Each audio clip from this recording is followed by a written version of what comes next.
Hi everyone, this is Jim. Welcome to this Blitz test postmortem. This is a postmortem of my Blitz test game number 209. I was white here, and I play e4. And we get into a Sicilian defense, which you can see if you watch the opening book on the right-hand side here. You'll see we're playing all the top choice moves. So this is the most popular opening in the opening book after e4. Let's go back all the way. Yeah, and e4. And this one, they have slightly a preponderance of e4 games over d4. These are, of course, both good, popular moves. So I played the open Sicilian. Yeah, let's see, we were here, d4. He takes, take back, knight f6, that's right. Knight f6 challenging the pawn in the center, knight to c3 defending it, and then a6, the Najdorf. So up until now, all the top choice moves. Now, I play both these moves, bishop e3 and bishop g5. I have not played bishop e2 that much, or bishop c4, but those are also alternatives. I think bishop e2 is the more, Karpov used to play that in the more positional line, and bishop c4 is, it's an attacking line. It's kind of interesting. But bishop g5 immediately puts pressure on the knight, and e6 is the normal response here, and then f4. Defending the bishop in advance of a move like bishop e7 so that you don't have to worry about discoveries of the knight. Also opening up the square f3 for a piece without blocking the pawn and preparing this pawn push later, either f5 or e5. So really a multi-purpose move. It looks very peculiar if you haven't seen this opening. To me, at least, I thought it was a funny move. Now, at this point, the most famous line in the Najdorf is the poison pawn line, which goes queen b6. I'll just go ahead and show that to you in case you haven't seen it. Queen d2 and queen takes pawn, just giving up the pawn on b2. And white gets a few moves, rook b1 or knight b3, to kind of harass the queen. I guess the idea with knight b3 is to prevent the queen from coming back directly.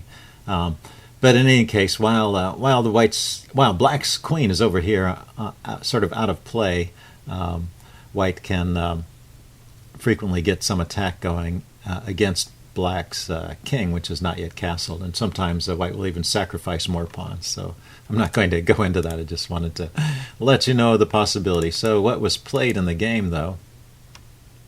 Let's go back, make sure I get this right. What was played in the game was knight c6, just another developing move. And now, this is not a particularly common move in the opening book, but yes, if we back up, one move, yeah, knight c6 was way down in the popularity list after queen b6, bishop e7, just breaking the pin, knight bd7. So knight bd7 is probably a better square for the knight in this setup when I've already got some pressure against the knight on f6. You'll see the engine prefers bishop e7 or h6 here. But so knight c6 was played. And now I decided to take the knight. It's always a little bit tricky to decide whether to take or not. When you take, it brings the b pawn to the c file, and it gives black some more pawns in the center. So it helps black out in that respect. But it also gets rid of one of his developed pieces, and it makes your development a bit easier.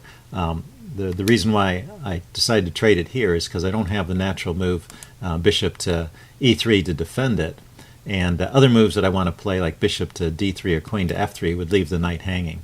So my solution to these problems was just to take it, and it looks like yeah, the engine approves of that idea. Now when you take this, you have to realize you're probably not going to castle queenside anymore. You're going to castle kingside and just push the pawns ahead of the king and attack that way. So e5 could be played immediately here. Looks like that's the preferred choice of the engine and also the opening book. So let's take a look at that, actually. e5 and h6 attacking the bishop. I guess, right, that's right. So you're just trying to take advantage of this pin right away, since he didn't he didn't bother to play bishop e7 yet. So e5, very logical move there. So h6. And the bishop retreats, keeping the pin, and then g5. So we get this kind of wacky position here. F takes g5, and then the knight moves. Yeah, knight to d5. So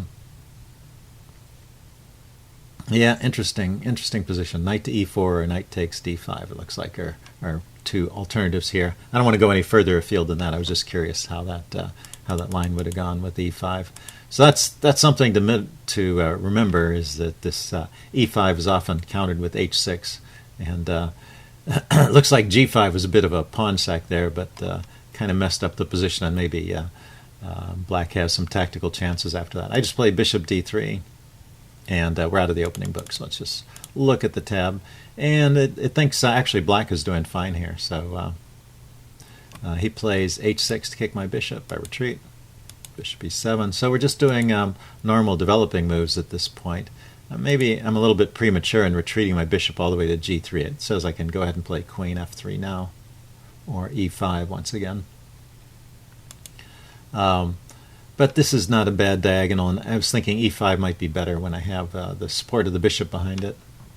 And also the bishop sitting on h4 is a bit exposed to attacks from the knight. So for example, if I play queen to d2, he can play knight takes e4 there, and it's a double attack on the queen and the bishop. Well, the other thing I was wondering about here, so suppose I just castled here. I was wondering if he could take here anyway. I take, he takes. Yeah, it's about even. This is one of those funny tactics. You just keep taking stuff. So castling, yeah, castling is not... so after I castle, I don't have any particular advantage. So knight takes e4. Bishop takes... Oh, I take this way. Bishop takes e4. He takes. And then bishop takes c6 check. Ah, okay. That's a interesting wrinkle. So I wasn't aware of that tactic. I was aware of the other line where the knight just keeps taking stuff, and that ends up to be about even. So that's one of the reasons why I was getting my bishop off of that square h4 and retreating to g3, because I was a little bit worried about this knight e4 idea. But it looks like taking, giving up my bishop, and then I've lost a pawn, but I get a pawn back with this check, and I also pick up the exchange. So that would be good for me. Okay, so I played bishop g3 in an excess of caution. Queen b6, attacking the pawn on b2. And now rook b1 says is the move I should play here. The move I play is actually a mistake. And the reason is, it's not apparent right away, but there's a potential pin here, which is kind of difficult to defend. And so that's why the engine is suggesting that black should play d5 here with advantage. So black would have the edge here after d5. So I haven't played this right. The unnecessary retreat of the bishop and then this b3 move. So instead of b3, I should defend the pawn with rook b1. Okay, b3. Then my opponent plays queen e3 check, and this leads to an exchange of queens. And this is okay for me. He can give a couple of checks, but surprisingly, my king is okay over here on f6 and f3 rather, and it chases his knight back. He could play e5. That's probably a better way to play it. He could play e5, and the bishop would support his knight.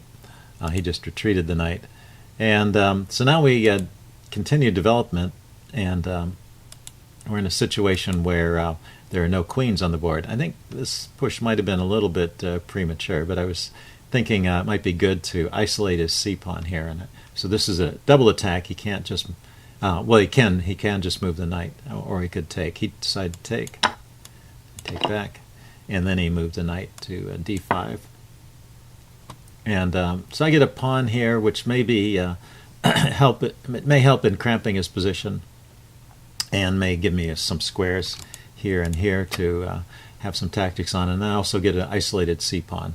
So I don't want to trade knights and repair that, so I play knight e4, bishop b7. So all of this, you see, the engine thinks it's all about even, and then I decide to start getting my king back to a safer location. At some point, there's still enough force on the board that the king is in a bit of danger once black gets his rooks developed. So he plays rook a to d8. Logical. I get all the way back to g1. and then knight to b4, going after my bishop. So I can't just move my bishop away because this pawn hangs, the pawn on c2, and that's also a fork of the two rooks. So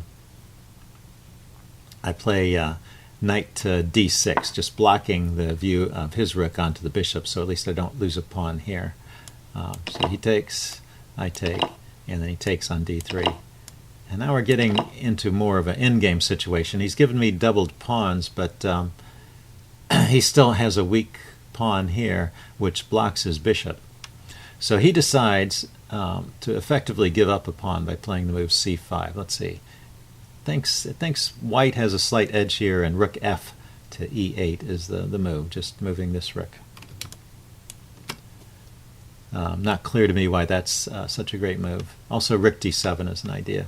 So c5 is a way to activate the bishop. That's probably the reason why I have the advantage, is his bishop is just very passive there. But it also gives up the c-pawn, basically. So I play rook a to c1. And, well, he could defend it with the rook, but I'm quicker in attacking it than he is in defending it. So he played bishop d5, which is, yeah, one of the moves. And I just grab the pawn. And now I have an edge, so we'll see if I can convert this into a win. It's not always automatic. He advances the f-pawn, trying to harass my bishop here and maybe pick up the e-pawn here. I play rook to c7, getting a rook on the 7th rank and hoping to develop some threats against g7 like that. He plays f4, shutting down my bishop, and then I move my bishop to f2. And so he can grab the pawn now, but actually he can't grab the pawn now because bishop to f2 set up a threat. So it's a mistake to grab that pawn. So he played this move f4 with the intention of grabbing the pawn, and at the time there was no threat of a skewer, but you have to keep in mind before playing a move like that that after your opponent moves a piece, you know, the position may have changed. So tactics appear. So it's the fact that the bishop is on f2 allows this tactic, which I spotted, and now I am winning the game. I think it was pretty much even up to this point, and in fact black was even better at that one time when he could have played d5 and bishop to b4, pinning my knight. So, but now this is better for me. He goes f3 here. This doesn't really help. I can just take that, and then he retreats the rook. I take. Rook takes. So we're going to get into a rook versus bishop endgame. Well, the rooks are still on, but I think we'll trade those off pretty soon. So rook to e3. Yeah, I didn't want to. I guess I can't really defend this pawn. He can take it at any time. If he takes with the rook, I want to trade, so that's what I'm doing. And if I get one more move, I can move my king over here and defend the pawn. And he played g5, and I played h3. I didn't want the pawn coming to g4, and he goes h5. So it's going there anyway. So I bring my king up to stop these pawns. Trade. Cancel that. Oh, he played rook takes f3 here. Right, he didn't take back the pawn right away. So I trade rooks. So this is what I was looking for, is getting the rooks off. And it's a simplified situation, but not only do I have a rook against the bishop, but I also have an extra pawn. So this should be pretty easily winning. So it's probably a mistake. It was a mistake for black, I can say that definitely, to trade off pieces. He should try and keep the pieces on and trade off the pawns. Okay, bishop to f3. So now I just have to improve my position here. I should, bishop to d5, I should just go directly here. I should go here and then here, because that's the ideal position for my king, and then I can exchange my rook for his bishop and have a winning king and pawn endgame. And his king can't get here fast enough. It's my turn to move. So king f5, he moves. King f4, he moves. Then king d5, and I'm there. So so this move actually was a mistake. I was worried about his pressure on these pawns here, but those pawns can just sit there for a while. There's no immediate threat to them, and it's just more important for me to get my king active. So this gives him a chance to bring his king forward. And yeah, I'm continuing my plan of worrying about these pawns over here. Well, I mean, it's a good idea in general to get them on dark squares so his bishop can't attack it, but it allows his king to get to a good square. He goes king d7. I think I probably would have just gone directly to d6 there. So I start moving forward, and now he goes to d6 and keeping me out of this key square. So I have to figure out some kind of maneuver with the rook and the pawns to force a trade. It's a little bit difficult in this situation. Yeah, maybe just rook over here. Maybe a simple plan like rook here, rook up, and then taking it would be sufficient to win. But you have to calculate this out. So anyway, I decided to clarify things a little bit by pushing ahead with these pawns. Notice my rook is cutting off his king. So that's part of my strategy. Is I can create an isolated pawn over here that is passed. I can create a passed pawn over here that his king can't ever get to because my rook is cutting him off. So he's just moving his king around. I push, he takes, I take, and just moves his king back. I could have gone to king to d5 or e5 right there, and I should have when he moved his king back. But anyway, I used the pawn to lure him away. He plays bishop to b7. Well, he's got to make a move, and he probably didn't want to move his king, so he moved the bishop. Now I put my rook here, so that if the bishop comes back, I can take it.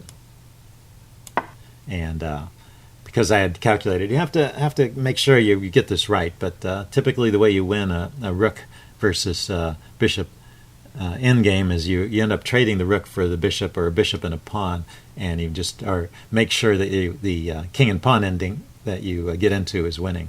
And in this case, it is. This is all pretty forced. If he takes here with the king, then this pawn becomes a queen. He's too far away from it, so he has to take with the pawn.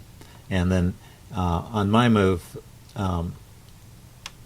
okay, either move would do. I can either move my king up first, or I can push my pawn first. I chose to push the pawn. He has to go over to stop it, and then I can get to this square. And he can't defend his pawn and stop my pawn from queening. He goes ahead and takes it. I take the pawn. And now the key point is that I'm in front of my pawn, and he's not blocking me. So he is just one step too far away, and I can get to this square to the side, providing providing a path for my pawn to become a queen. He can try once more to step in front, but you just use the opposition to drive his king to one side or the other. He went to e8, and then you go here, and now there's no stopping the pawn, so he resigned at this point. So, interesting game, I thought. Hope you guys enjoyed that. Leave any comments you have in the section below, and I will see you again soon. Bye.